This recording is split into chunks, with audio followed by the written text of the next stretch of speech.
US President Donald Trump has announced steep new import duties of 100% on pharmaceuticals, sparking concern and criticism around the world. America is once again at an impasse. Just a year ago, Washington made loud promises. The United States would stand on its own without foreign goods, becoming self-sufficient and independent. But the reality turned out to be different. Prices for food, energy, and housing are hitting every American's wallet, and entire industries are on the brink of collapse. And also for firms that are constructing manufacturing facilities in the US, which includes a lot of the big companies like Merck, AstraZeneca, and Eli Lilly, who are building in the US right now. In early 2025, the presidential administration quietly took a step that until recently seemed unthinkable. An executive order was signed abolishing tariffs on dozens of essential imported goods, from nickel and graphite to pharmaceutical compounds and components for clean energy. The very tariffs that were presented as a shield for the American economy turned out to be a burden that the country could no longer bear. It has been officially announced that the US is not yet capable of providing itself with all the resources it needs. And this admission speaks louder than any slogans. Behind the dry figures lies a simple truth: modern industry, from automobiles to electronics, depends on imports. Its pharma exports to the US alone is around 12%. Slovenia, another country there that is also heavily affected. Let's take just one example: graphite. In 2024, America used more than 50,000 tons of this raw material, but did not extract a single gram on its own territory. Every ounce came from abroad, and almost all of the processing, more than 90%, is controlled by China. Even if the raw material is mined in another country, it passes through Chinese factories before reaching the American manufacturer. Nickel, aluminum, gold history repeats itself over and over again. Domestic production accounts for only a tiny percentage of demand, and the auto industry, a symbol of American industry, has proven to be the most vulnerable. The production of electric cars, which was supposed to be the pride of the future, is literally tied hand and foot to foreign supplies. For buyers, this means one thing: cars will become more expensive. Manufacturers have tried to hide these costs, cutting profits and resorting to contract tricks, but this approach cannot last forever. This is especially true in the electric car and luxury model segments, where dependence on foreign components is greatest. However, it will affect the UK, Switzerland, Singapore, Japan, which are not part of the EU. Meanwhile, a diplomatic race has begun around the world. Some countries have already secured privileges for themselves: the European Union, Japan, and South Korea. Others are just trying to make it onto the list of privileged nations. This means that every car and every part on the assembly line now depends not only on engineering, but also on political agreements. Does this look like temporary relief, or the beginning of a new round of crisis? Will the United States be able to build its own supply chains, or will dependence on imports become a chronic disease? These questions are troubling not only analysts today, but also millions of ordinary consumers who are already seeing prices at car dealerships rise faster than their salaries. And all this is happening against the backdrop of yet another story where the economy is falling apart at the seams in Russia. Where for many years people talked about strength and stability, today factories are collapsing, stores are emptying, and millions of people are leaving either for the front or abroad. Two superpowers, two different paths, but one common problem: reality has proven stronger than any slogans. Pretty much all of the production the supply comes from China. America finds itself in a situation where slogans about complete independence from external supplies are being shattered by cold statistics. Not long ago, Washington was making statements that the country was capable of providing itself with all the necessary resources. However, the beginning of 2025 has shown the opposite to be true. Prices for food, fuel, and housing continue to rise, and this is due not only to inflation, but also to a chain reaction from trade barriers. New data shows that imports to the US have fallen by double digits since the start of the tariff war, while exports from other countries have increased as China and India quickly found workarounds and new markets. This means that despite the power of the US economy, its dependence on the outside world has not only remained, but has increased. For the first time in 2 decades, the White House has effectively acknowledged that the country is unable to meet its industrial needs on its own. The most significant step was the signing of an executive order abolishing tariffs on a range of critical goods. The list includes dozens of categories, including nickel, graphite, pharmaceutical compounds, special alloys for aviation, and even components for the production of LEDs used in clean energy systems. This document is a direct admission that American industry is unable to cope with the burden placed on it. Sources say that the list was originally twice as long, but the administration decided to shorten it to avoid accusations of a complete U-turn.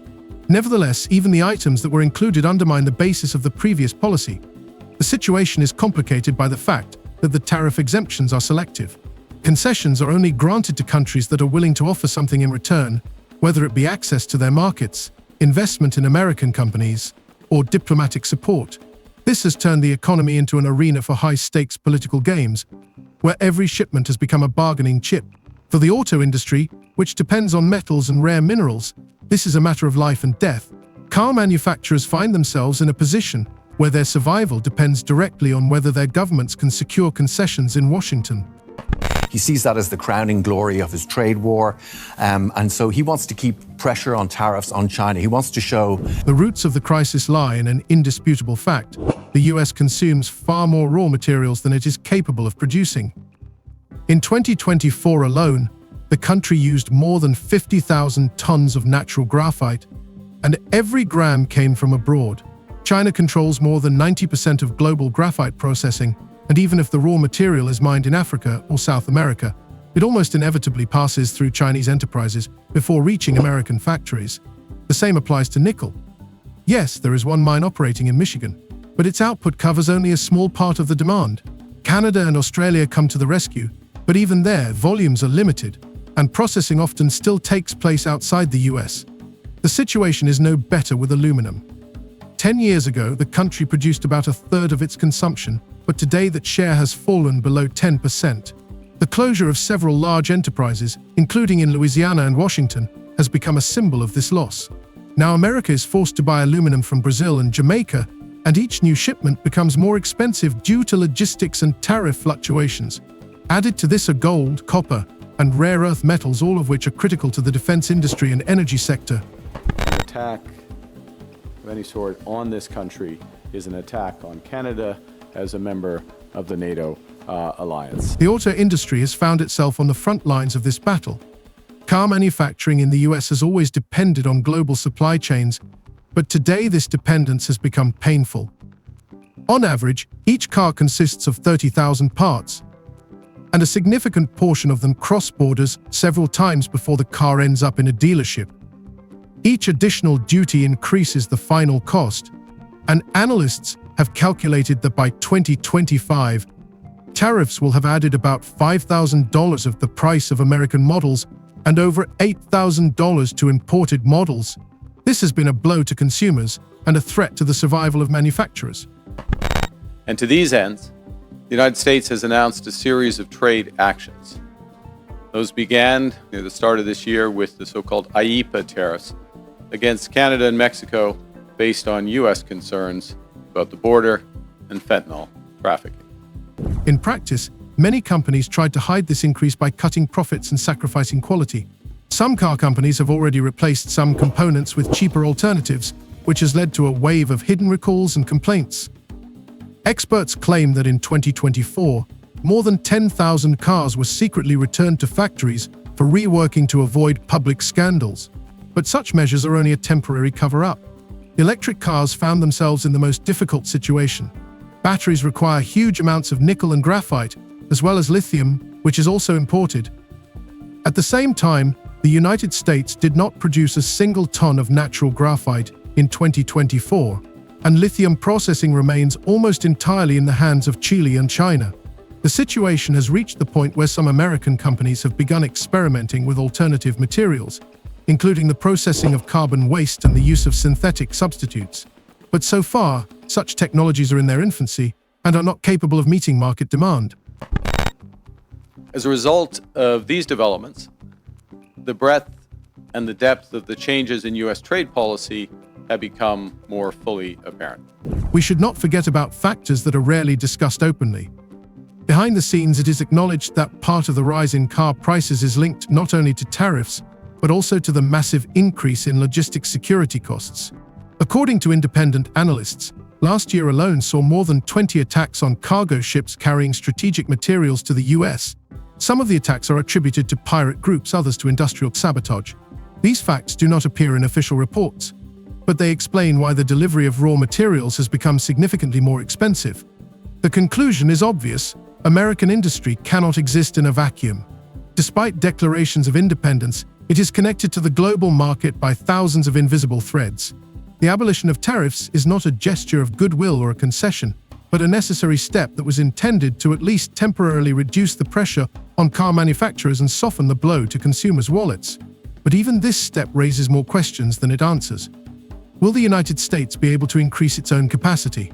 Will there be enough time to catch up with growing demand? Or will the country be forced to sink deeper and deeper into dependence on those it considered strategic rivals just yesterday? Specifically, under the new U.S. approach, countries must now buy access to the world's largest economy through a combination of tariffs, investments, unilateral trade liberalization, and policy changes in their home markets. Thus, the first 2 points of the plan paint a picture where loud slogans have collided with harsh reality, and the US economy has become hostage to its own ambitions. The tariff issue is not an isolated incident, but a symptom of a systemic disease in which industry and consumers find themselves in the same boat, and the captain of that boat is now not politics, but the very need to survive. The auto industry in the United States has found itself in a position where every management decision by the government instantly affects factories, warehouses, and even the wallets of ordinary buyers. While in previous years tariffs were seen as a tool to put pressure on competitors, they have now become a knife that stabs the economy itself. Companies report that cost increases have become avalanche-like. In 2025 alone, the industry's total expenses increased by $18 billion. Even though many manufacturers tried to hide the real situation by reducing their product range and playing with the numbers in their accounting. Terms such as hidden inflation of parts have already appeared within the industry when a company deliberately cuts the quality of components, leaving the price at the same level, but actually making the product cheaper. As in previous trade disputes, Canada has implemented a series of retaliatory tariffs. Their objectives have been to protect Canadian workers and businesses and to incentivize a negotiated settlement with the United States. Few other countries followed suit. For the buyer, this translates into rising car prices that are growing faster than wages. The average increase in the cost of a single American model was about $5,000. But these are just dry figures. In practice, the market is structured in such a way that the price difference between the basic configuration and the usual level of options has become enormous. Many car dealerships report that customers are increasingly leaving without making a purchase after seeing the final cost with taxes, insurance, and hidden fees. Families who were counting on credit are having the hardest time. Rising interest rates have made loans almost unaffordable, and now even a small car becomes a debt burden for many years. The situation is particularly critical in the electric car market. This sector was considered a strategic priority and the future of the American industry. However, it is electric cars that have turned out to be the most dependent on imports. The cost of battery packs has risen by tens of %, and manufacturers are frantically looking for workarounds. Some companies are trying to redistribute costs by including them in the price of services. Others are limiting the production of new models, hoping to maintain demand at least through artificial shortages. But these are only temporary measures. In reality, electric car production is slowing down, and plans to transition to a green economy are stalling. The United States has also imposed substantial trade actions on the Canadian lumber industry. Now, in recent weeks, the United States has agreed a series of trade deals with a variety of countries. And these deals have several aspects in common. First, baseline tariffs that cover a broad range of goods and services that are substantially higher than those U.S. tariffs that existed before. The situation is exacerbated by the fact that the automotive industry is one where the cycle of developing and releasing new models takes years. If a manufacturer is faced with an increase in duties and tariffs today, it is already impossible to suddenly replace parts with others or rebuild the supply chain on a line that was launched 5 years ago. Thus, each new duty turns long-term investments into a risky venture. Some analysts openly state that automakers are living in a casino mode. They are betting on the political situation without any guarantees that the rules of the game will not change again tomorrow. This is where diplomacy comes into play. The elimination of tariffs for certain countries has become a tool that is reshaping the entire market. Some countries were able to quickly reach an agreement with Washington and obtain concessions. The European Union managed to reduce car tariffs to 15%. Japan achieved similar conditions, and South Korea went even further, offering new investments in American infrastructure in exchange for lower tariffs. These deals give their automakers a competitive advantage. Cars assembled in Europe or Asia but shipped to the US are becoming more affordable, and American buyers are gaining choices that are hurting local factories. Those were quickly followed by reciprocal tariffs on every U.S. trade partner and very high sectoral tariffs applied globally on strategic industries, including steel, aluminum, autos, and copper. Not all players have managed to jump on this bandwagon. India, which has long been subject to harsh sanctions due to oil deals, is now trying to reduce tariffs from 50% to 10 to 15%. Taiwan, which faces 20% tariffs, is also in negotiations and has already reported progress. But until agreements are reached, companies whose supply chains are tied to these countries are suffering losses. As a result, a mosaic is forming in the market. Some manufacturers are gaining an advantage, while others are being left behind. And all this depends not on the quality of the cars or the efficiency of production, but on what agreements governments are able to reach. For American buyers, this means that their choice of car is now determined not only by taste and income, but also by politics. A German sedan may become cheaper thanks to EU agreements. A Japanese hybrid will remain competitive due to lower tariffs, and an American pickup truck will become more expensive if its design includes too many parts from countries that have not yet achieved concessions. Thus, the price of a car is increasingly becoming the result of diplomatic battles rather than engineering decisions.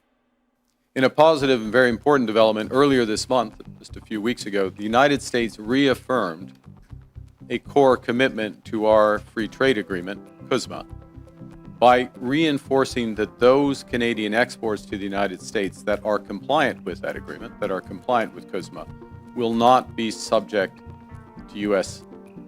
IEEPA tariffs. In this chaos, major automakers are looking for their own loopholes. Some companies have already begun to change the labeling of parts in order to formally pass them off as manufactured in countries with preferential treatment. Independent investigations claim that in recent months there has been a sharp increase in the number of grey shipments through third countries, where goods receive new documentation and are sent to the US under a different flag. This creates a double problem for the government. On the one hand, the preferential treatment is being undermined by illegal schemes, and on the other, control requires enormous resources that customs does not have. The situation has also heated up competition between US allies. Europe, Asia, and Latin America have entered the race for the right to supply raw materials and components without burdensome duties. Behind the scenes of this struggle, entire diplomatic campaigns are unfolding, with not only the economy at stake, but also military alliances, energy projects, and geopolitical deals. For example, there is talk behind the scenes that some countries are willing to offer access to military bases or exclusive contracts for the supply of energy resources in exchange for tariff relief. These rumors have not yet been confirmed, but the very fact that they are being discussed speaks to the heated nature of the situation. This new U.S. trade policy has several motivations: to raise tariff revenues, to protect strategic industries, to encourage foreign investment in the United States, and to change trade and non-trade policy in U.S. partners. The American auto industry feels like it is in a hot spot in this race.